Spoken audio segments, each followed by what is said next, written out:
Hello all, welcome to the new Simply Put series by Kalamais Academy. This is Priyanka Mahapatra, faculty at Kalamais. So today we'll be having a discussion on the newspaper dated 9th January 2024. So the text in the context section of the Hindu newspaper was having no articles important from our exam point of view, so we won't be discussing them. Coming to the explain section of the Indian Express newspaper, two articles were very important. That is about the GI tag, number one, and number two is about the Aditya mission and the significance of the L1 position. So these are the two articles which are displayed on your screen that we're going to discuss today. So the first article is about the GI tag. Recently, 7 products from Odisha have bagged the coveted GI tag, very specific to Odisha only, in recognition of their exclusivity to the state. So we will be discussing these 7 products in detail. Before that, we will understand what is GI, what is geographical indication. So it's a name or sign which is used on certain products, very specific to any geographical region.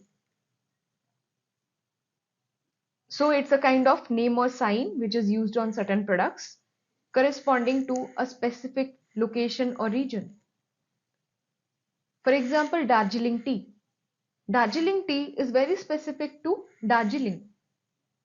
For example, Tirupati laddu. It is very specific to Tirupati.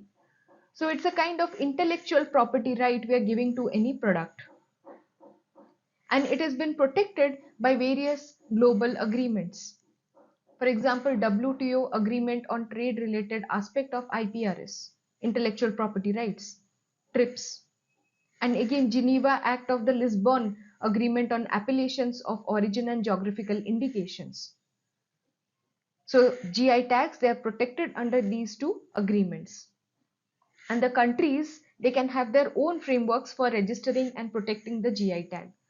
So for that reason, India has enacted its own law, that is Geographical Indications of Goods Registration and Protection Act 1999, because India is a member of WTO.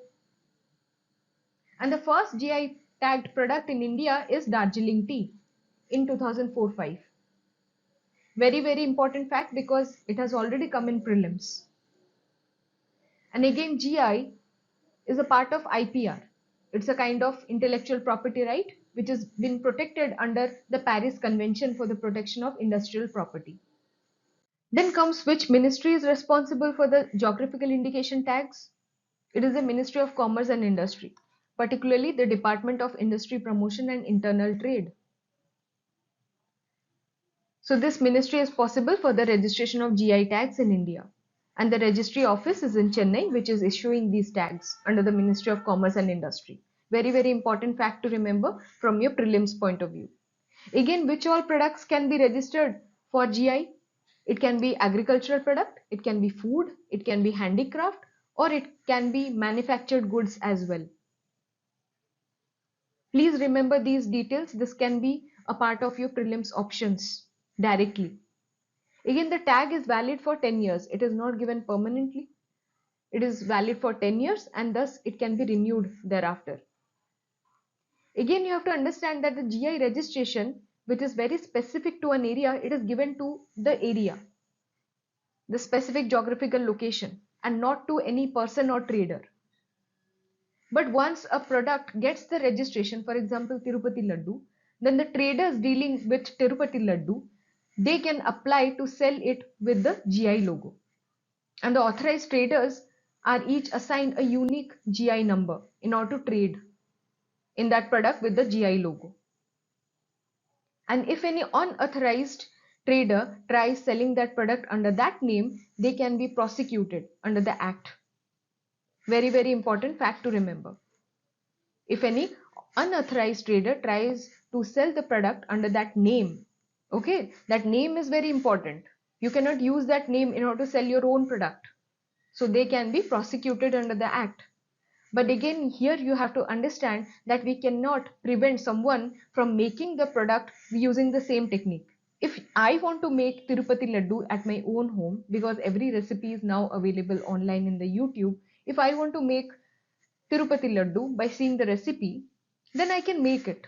Nobody can prevent me from making that recipe at my home. Okay, so protected geographical indication, it does not enable the holder to prevent someone from making a product using the same techniques as set out in the standards for that indication. But if anybody is trading that product under that name, then he or she may be prosecuted. Okay, so trading is banned under that name specifically. You cannot use that name while trading the product. So then comes the significance. What is the significance of giving GI tag? So it's a kind of assurance of the quality and distinctiveness. Now we can be assured that we are buying the authentic Darjeeling tea. We are buying the authentic Tirupati laddu. And also at the same time, it will protect the interest of the local growers and the artisans by preventing any duplicity of the product and sale from the unauthorized traders. Okay, so it's a win-win situation for the customer as well and the local grower who has invented that product. Okay, then we will discuss the 7 Odisha products that got the GI tags. First is Langia Sora painting. So it's a painting or a tribal art form which has been practiced by the Langia Sora community of Odisha. So this Langia Sora community is actually a PVTG, particularly vulnerable tribal group. And these paintings which they are practicing, they are mural paintings done on the mud walls of the homes. So this crimson maroon background which you are seeing over here, they are actually the mud walls of the homes. And they are made up of red soil, which Odisha is famous for. And there are white paintings which are done on the mud walls. Okay, so you need to know about these details, particularly about the Langia Sora painting. This can come in your prelims exam. This can be also used to confuse you with other states like Chhattisgarh, Jharkhand, where tribals are there in more number, in Madhya Pradesh. So you should be very, very clear that Langia Sora community is from Odisha only. Next comes the Kapda Gandha shawl. So this is a hand woven shawl. This is an embroidered shawl being made by the Dongriya Konth tribe of Odisha. By seeing this tribe, Dongriya Konth tribe, do you remember anything else about this tribe? What is this tribe famous for otherwise? So please write that in the comment section. Coming to the shawl, it has been worn by both men and women. Again, you can see here the lines, mountains, which is a reflection of the importance of mountains for the community. Again, there is a use of red, yellow, green colored threads, which has its own significance for the community. Okay, and it has been embroidered on a off-white coarse cloth, as you can see in the figure. Then comes the Shimla Kai Chutney. So this chutney is made with ants. It is made with red weaver ants, and these ants are very specific to the forest of Mayurbhanj and Similipal. And it is said to be a good source of nutrients like protein, calcium, zinc, vitamin B12, iron, magnesium, potassium. Then we come to the Nagar Conte Mundi brinjal. It is a hardy vegetable which can survive long dry spells, and it is grown throughout the year. So the unique characteristic of this brinjal is that it is having prickly thorns over the stems and the whole plant. Normally brinjals, they do not have any thorns on the body part, on the stem part. But in this brinjal, there are thorns in the stem part of this brinjal. And it is round in shape, unlike other brinjals which are like cylindrical in shape or long in shape. It is round in shape and having green skin, and lot of seeds are there. And it has got a very unique taste and relatively short, quick cooking time. So these are the characteristic features of this brinjal. Then we come to the khajuri guda. So khajuri means dates and guda means gur, that is jaggery. So it's a natural sweetener. It is obtained from date palm trees. And it has been prepared in a trapezoidal form called patli gud. And it is organic by nature. It is dark brown in color. Then we come to the Dhenkanal Magji. Okay, so Dhenkanal is the place name in Odisha. okay, of Dhenkanal district. It is a laddu shaped sweet made up of buffalo milk cheese. Then we come to the Koraput Kala Jeera rice, which is otherwise known as Prince of Rice and famous for its aroma, taste, texture, and nutritional value. Nutritional value, as in it is helpful in increasing the hemoglobin levels and improving the metabolism in the body. And it resembles the cumin seeds, hence the name Jeera.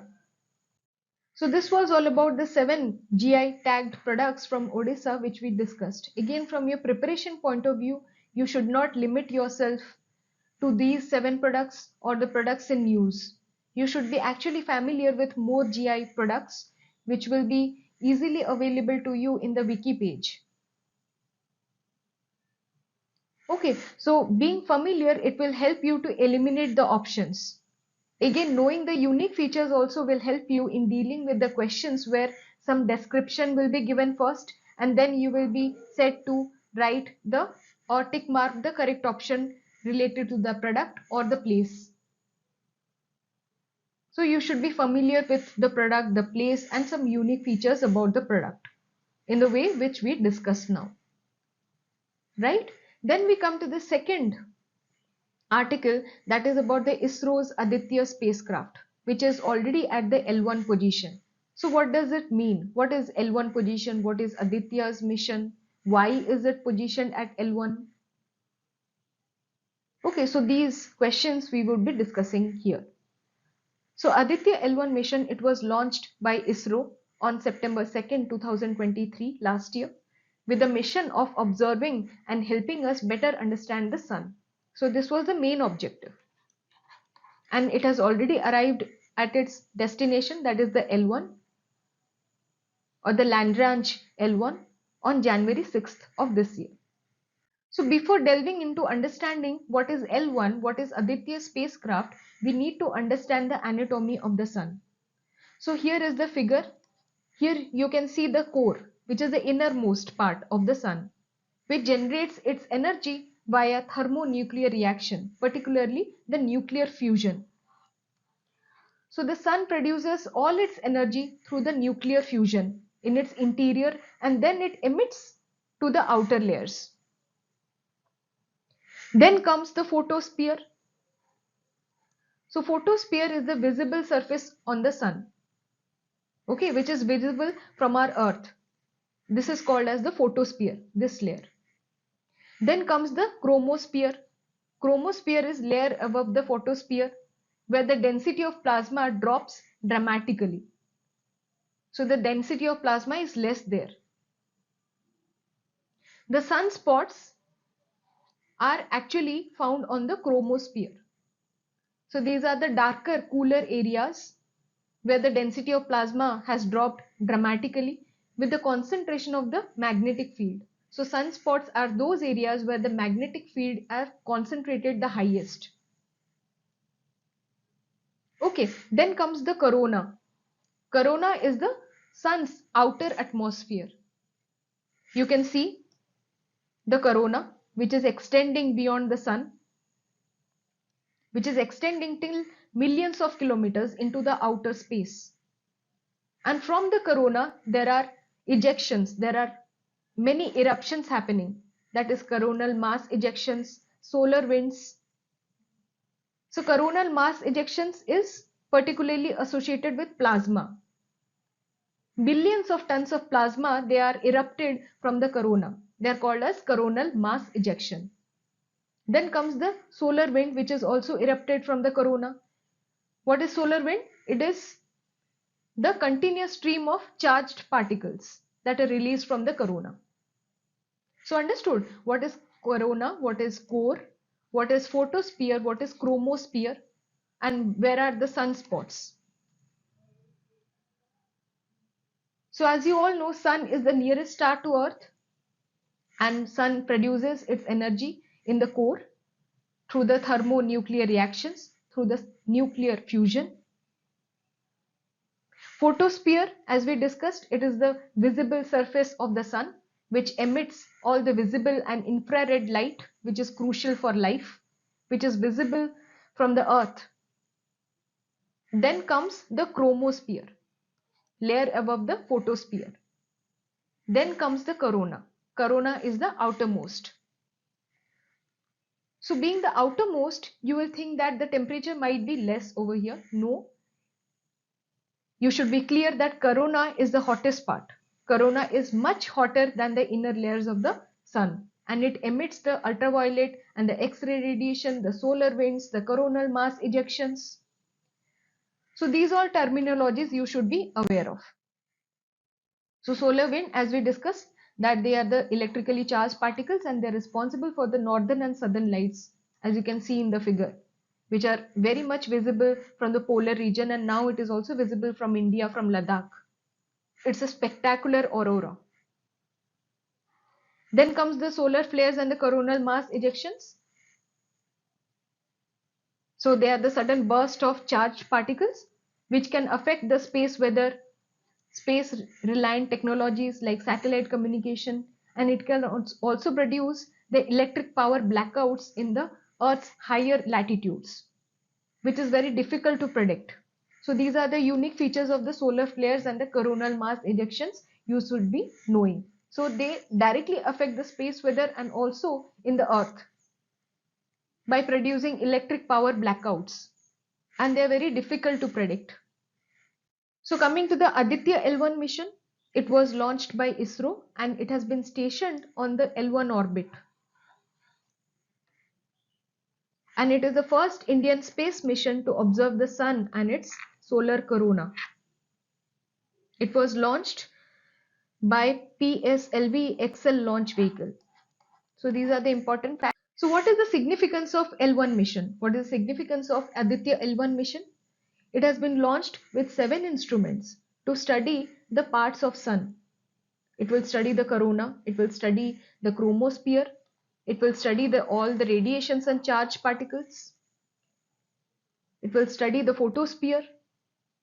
Thus, it will provide an early warning of all the solar eruptions so that we can initiate any action which is needed to minimize such disruption that they can cause. Just now we studied that how they can disrupt the earth and the space weather.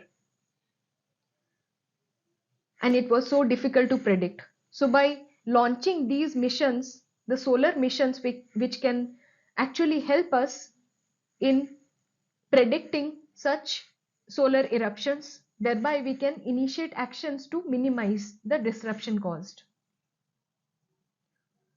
Okay, and this task has to be carried out from outside the Earth's atmosphere as close to the sun as possible.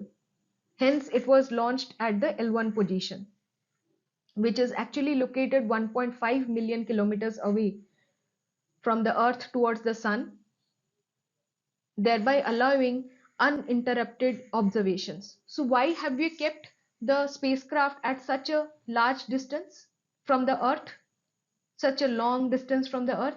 Because we want uninterrupted observations of all the charged particles, of all the radiations, of all the ultraviolet radiation from the corona.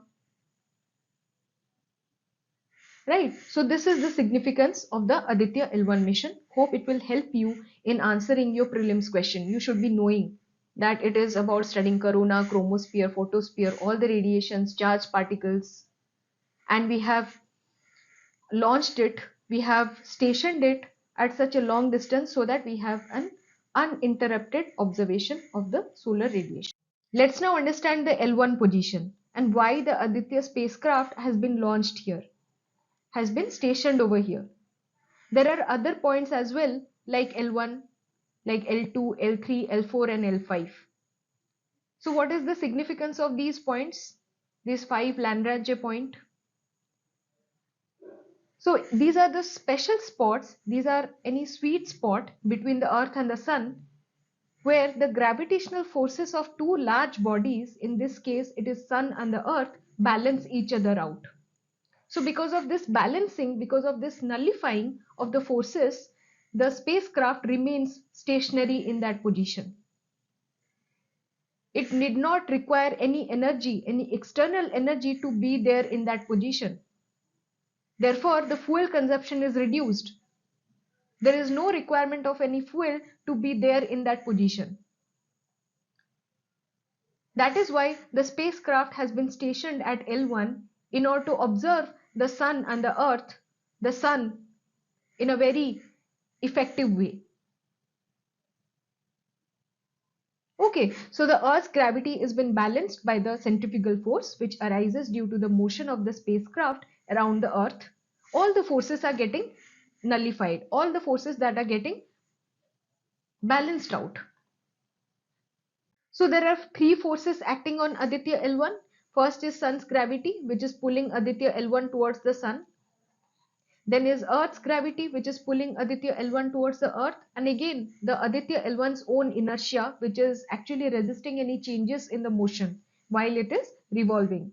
So all these forces, they are getting balanced out at such sweet spots, resulting in Aditya L1's stable orbit around L1. So why L1 is the main question. So why L1 is the preferred place for the Aditya spacecraft? Why not other sweet spots like L2, L3, L4 and L5? Because here you can see in the figure that L1 is the best place for an uninterrupted view of the sun, where all the instruments can be pointed towards the sun from the L1 spacecraft, from the Aditya L1 spacecraft, for an uninterrupted view of the sun always. Right? And what are the other missions which are parked at L1? You must be knowing from your exam point of view. It is the LISA Pathfinder. It is the Solar and Heliospheric Observatory SOHO. Both are collaborative mission of NASA and ESA, European Space Agency. So these missions are also stationed at the L1 position. Then what is the significance of L2 position? Which all missions are stationed at the L2 position? Here you can see in the figure that how L2 is facing towards the outer space. How the instruments stationed at L2, they are pointing away from the Earth. Therefore, we can get an uninterrupted view of the deep space over here. Therefore, James Webb Space Telescope, Euclid, that is observing the universe, the Planck mission which was there for observing the cosmic microwave background radiation. So these all missions find their perfect place at the L2 position where we can actually study the deep space in an uninterrupted manner. Right? So hope you are clear what is L1, what is L2, why it was chosen L1 for the Aditya spacecraft, what are the parts, what are the components of sun. Okay, and why Aditya will be studying the corona, chromosphere, photosphere. So these things we have discussed in this article, right? So the short notes of this video discussion will be there in our Telegram channel, that is Kalamai's Academy. The link for joining our channel will be provided in the description box. Okay, so do join us. Until then, goodbye, take care and happy learning. Thank you so much.